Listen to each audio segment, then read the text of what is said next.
So for my project, I chose to explain how geometry was involved within golf.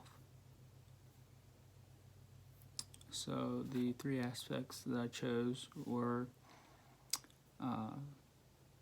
how the holes were set up, like if it's a dogleg left or a dogleg right, which involves angles and shapes. The second aspect was the swing.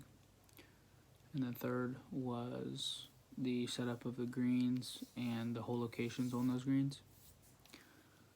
So to begin, the first thing that I want to talk about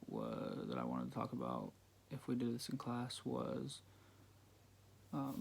how the holes were set up. So like when a course designer is trying to design a golf course, the first thing he or she looks at is they make like a blueprint, like a basically a picture setting it up and stuff, and involved with that is like how if the hole is straight, curves to the right or curves to the left.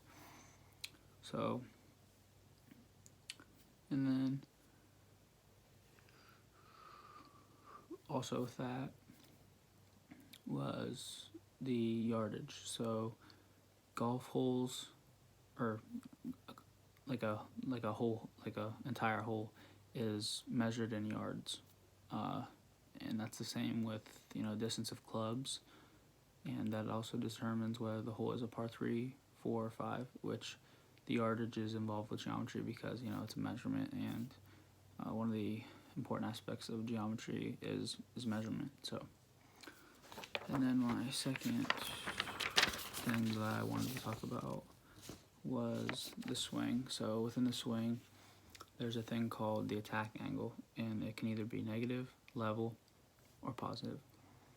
So for example, like when you're hitting a driver, you want it to be positive because you're going up at it.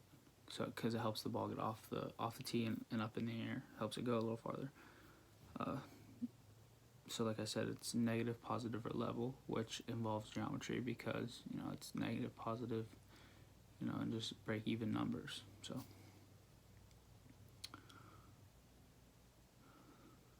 the last part that I want to talk about was the slopes of the greens and the hole measurements and like the golf ball measurements. So the the diameter of a golf ball is like around 1.68 inches.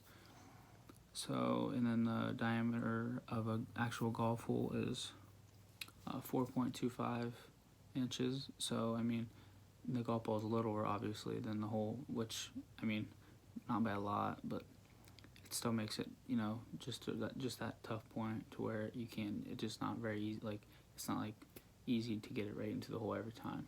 So, and then the other part of that involves geometry is the slope of the green. So like, say that a green slopes to the left or to the right, the ball, that if it's a green slope to the left, your ball is obviously going to go left when it rolls on the green, or vice versa to the right.